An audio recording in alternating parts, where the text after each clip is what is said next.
Hello Flat 6 Nation, this is Henry from Flat 6 Media, and today we're going to be talking about the 2021 Jeep Grand Wagoneer Concept. As always, if you like our content, please hit subscribe, ring that bell, and click that like so we can continue to give you exciting content. And with that said, let's go.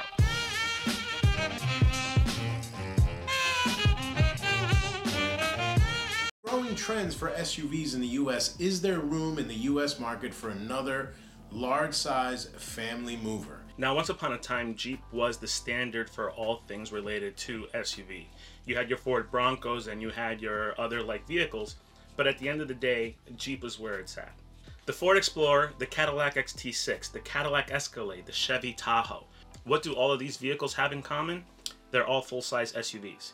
But there's one brand here in the States that doesn't have one today, and that's Jeep.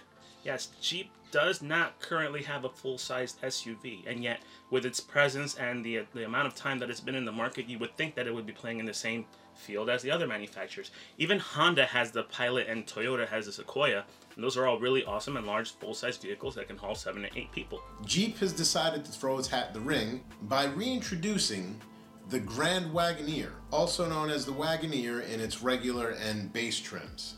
This nameplate's been missing in the Jeep lineup for almost 30 years.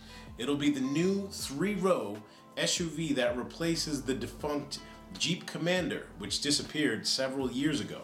But the Commander only ran from 2005 to 2010 at a time when people just weren't that interested in it. Well, pick a reason. Let's see here.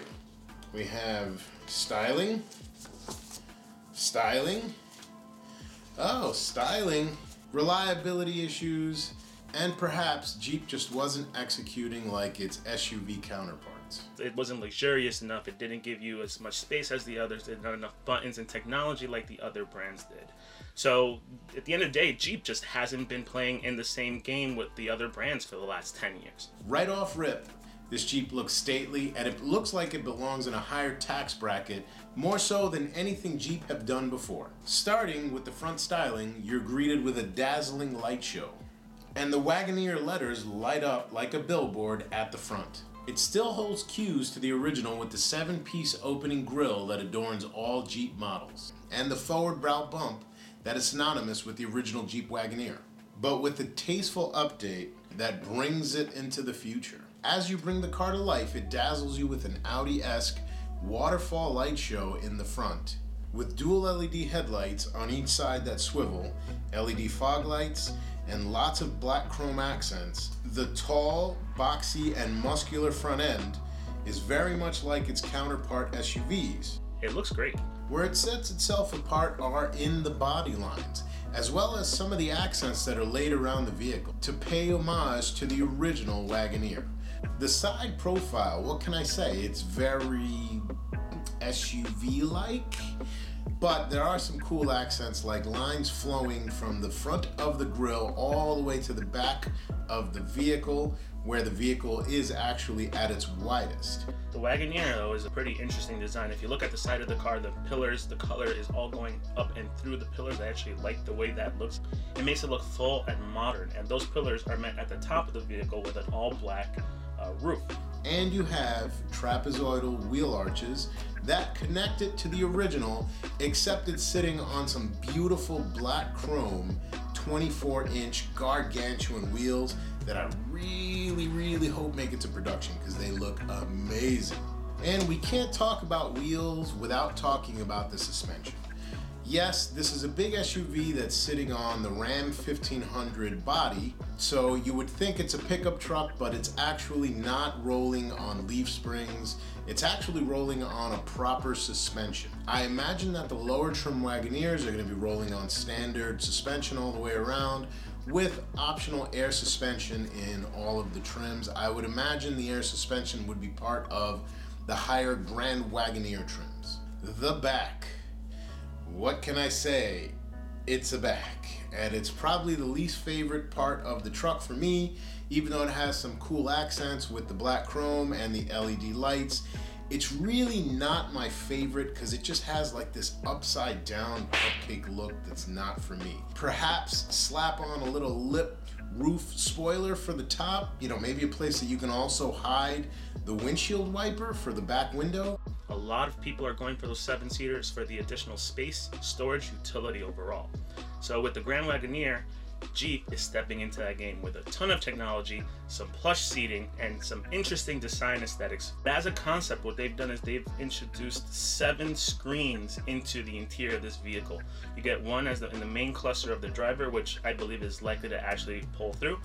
You actually get 2 in the center console, one for your radio and options, and the one below it for your creature comforts like air conditioning, seat heating and cooling, and all that great stuff. And then you get another screen on the passenger side right on the dash, and the type of information that they show there, I don't know how relevant it is, minus maybe for some reason navigation and or temperature control for yourself on that side. And then beyond that, you get 2 on the headrests for the passengers in the back, and then another screen right on the armrest in the second row of the vehicle for your own controls in that section, maybe for audio visual and your own climate control. But that's 7 screens. The likelihood of something like that making it into the full production model is highly unlikely, and in my opinion, highly unnecessary. Now with all those screens, the design aesthetic looks expensive, and that's definitely the goal that they have at a minimum with this concept. For a vehicle of this size and the market that they're after, I feel that that's where they have to go. Will it be off-road capable? Likely. You're likely going to be able to put things like a skid plate and take advantage of its traction control and tilting the car at God knows how many different degrees. But will you likely put it in those conditions? I doubt it. This is likely not going to be a cheap vehicle. This is likely going to be more conditioned for the nice paved roads of anything but Jersey, and to all your family around, honestly, and something that's just luxurious and plays nice with the regular world and snow for the most part. But as far as being the more rugged Wagoneer that you had from the 80s and 90s, that's just not what they're going for here. Now for the engine itself, we have absolutely no information. Jeep hasn't released anything about it. It's just definitely going to be a platform that you're likely going to have your 6-cylinder and your 8-cylinder variants with a mild hybrid system, which gives you the ability to save on gas and potentially accelerate off the line quickly otherwise. Ultimately, a lot of the cars are going in this direction, and with that same potential mild hybrid and what I think might be a full hybrid is likely to make it into this vehicle. I say hybrid because in the front driver's side, you'll see a little black design, a Q almost, or a little black element there. That is actually the charging port for a plug-in hybrid. So a lot of the brands are going in this direction, and I think it's fitting, especially with you want to get into an SUV that's definitely going to be a gas guzzler. There's one way to offset that, and that is by bringing in an electricity overall. The only real question left for me is the pricing. The pricing is set to start somewhere in the $60,000 range for the regular Wagoneers, which is a slight bump above most of its even regular competitors, the Chevy Tahoe and the Chevy Suburban, starting somewhere in the MSRPs of $51,000 and $54,000. And the Grand Wagoneer, that's supposed to be at the very top trim level, is going to be competing against Escalades and other Jeeps in that range. The starting price of the Wagoneer is anticipated to be $100,000. So what demographic is the Grand Wagoneer actually targeting? A lot of the people that make a ton of money out there, the more popular vehicles are pickups and trucks overall. This Grand Wagoneer is definitely going to bring that to the table. Will it compete with your Mercedes, your Lexuses, your Audis of the world? I don't necessarily think so. It's a good step in the right direction. We'll see what the production actually looks like.